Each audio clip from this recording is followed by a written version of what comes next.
Järgnevad paar digitaliseerimise kiirkursust räägime me digitaliseerimisest tootmises. Praegune pandeemia ajastu on tegelikult pannud ka tootmised väga palju mõtlema sellest, et kuidas oleks võimalik enda tootmist jälgida distantsilt ja mis aitaks neid selle juures. Ja tootmistarkvarast, selle kasulikkusest ja õige tootmistarkvara valikust on tulnud minuga rääkima Joosep Aru Rocksoftist. Võib-olla enne, kui me nii-öelda väga sinna tarkvara maailma lähme, siis et mis on need, ütleme, tootmise põhimured, millele üleüldse adresseerida ennast? Oleme paljudes ettevõtetesse juurutanud tootmistarkvara monitori ja selle baasit ma julgen väita, et nii väikese kui keskmise suurusega ettevõtetel on kolme tüüpi probleeme, millega nad tegelevad. Neil on kolm probleemi, on tootmise omahind, mis tegelikult on kulud siis toote teostamisel, toote ja materjalide laovarud. Tihti on nii, et kunagi ei ole seda laos, mida vaja ja seda, mida on laos, seda on liiga palju. Ja samuti kasumlikkus, et müük suureneb, aga pahatihti juhtub nii, et kas ettevõtte kasumlikkus jääb samaks või sootuks väheneb, et siis kuhu see efektiivsus kaob. Kui me nüüd võtame kõik need kolm muret üksi pulgi lahti, siis rääkides samast toote oma hinnast, kuidas saab tootmistarkvara seal kaasa aidata? Tootmistarkvara puhul aitab selles mõttes, ta aitab registreerida ja ülevaadet anda nendest kuludest. Tihti puudub ettevõttel ülevaade, kui palju nad kulutavad materjalile, kas kõik materjal, mis nad on kulutanud, on toote tellimusele kantud, kas kõik töötunnid ja tööjõud, mida on kulutatud, on registreeritud tootmistellimusele. Ja samuti tuleks ettevõtjana endalt küsida, et kas ka kõik praak, mis on tekkinud tootmisprotsessi käigus, on registreeritud, et materjalid ja tööjõud, mis on siis kulunud praagile ja mis on kulunud praagi parandamisele. Et paraku on tihti nii, et ettevõtted unustavad selle praagi osa sinna kanda. Ja selleks, et praak ei ununeks, et korrektselt saaks registreeritud nii materjal kui tööjõud, peaks ettevõtte hakkama kasutama tootmistarkvara.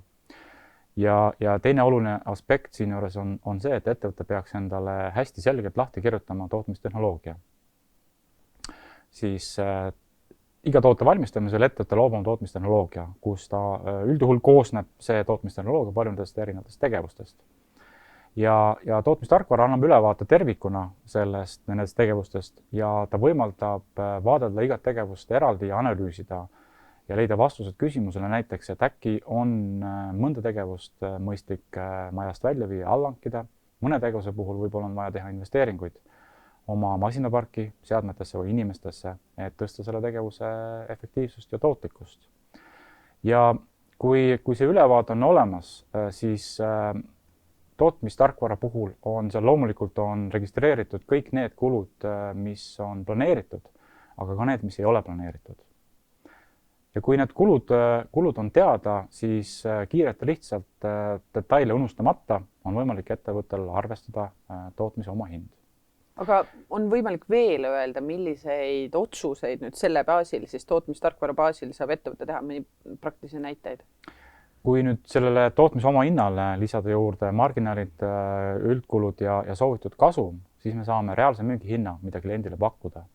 Ja siis seda reaalset müügihinda analüüsides võrdles tuluolukorraga on võib-olla ettevõttel võimalik ja vajalik teha otsus, kas seda toodet üldse on mõistlik toota ja valmistada ja müüa klientidele.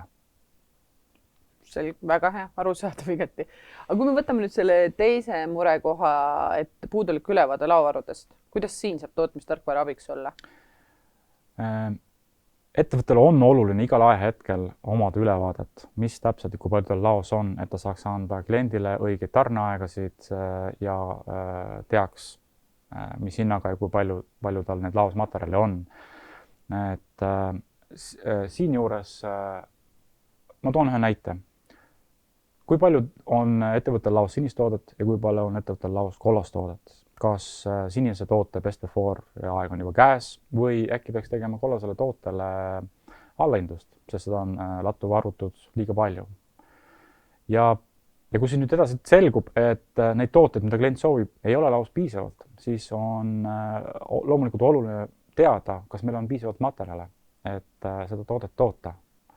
tootmisettevõtte jaoks ei ole midagi hullemat kui tootmistellimus, mis pannakse seisma või ootele, kuna laos ei ole piisavalt materjale. Et see on ilmselge raiskamine ja need raiskamised lisanduvad kõik toote oma hinnale.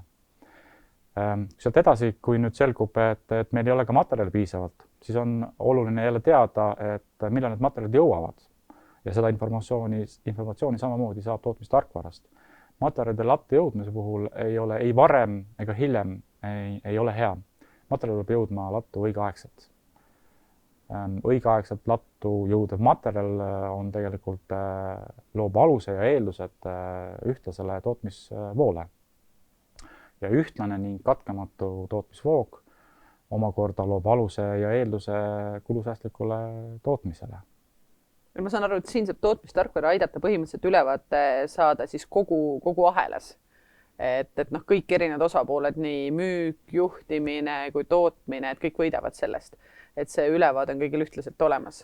Ja, see ülevaade on olemas kõikidel osapootel, et on olemas reaalajas ja selle põhjal võib teha otsuseid, et mida ja kui palju toota ja näiteks kas võib teha ka otsuse, kas mõnda toodet on mõistlik toota vastu kliendi tellimust või on mõistlik hoida teda laos, et rahuldada kliendi kiirtellimusi või hooajast tingitud järske tellimuse kasvu näiteks.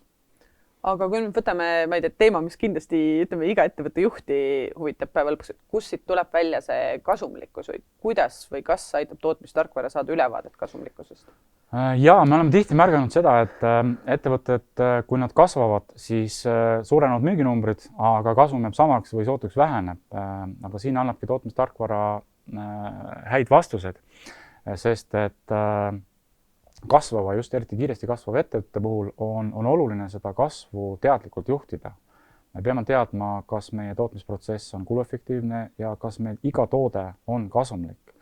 Selleks me peame teadma ja hoolitsema selle eest, et meie tootmisprotsess ja ressursid oleks hästi balansseeritud. Me peame haldama ja saama hallata oma pudelikaelasid ja juhtida neid ja meil peab olema alati piisavalt ressurssi, et kindlustada see ühtlane stabiilne tootmisvoog.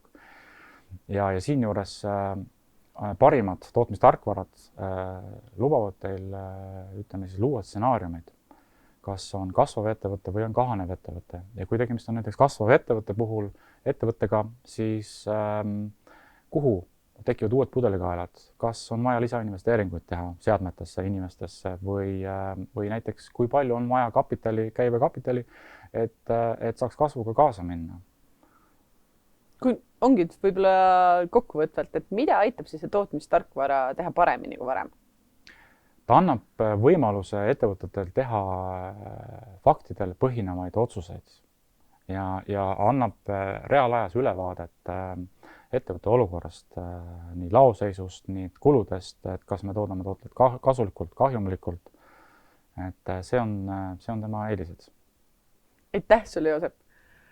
Ma arvan, et siin sai väga selgelt ära öeldud, et digitaliseerimine aitab saada reaalajas ja faktidel põhinevat ülevaadet. Ja loodetavasti tootmisettevõtted see julgustab vaatama ringi, millised erinevad võimalusi tootmistarkvarade osas on ja kuidas see teid aidata võiks.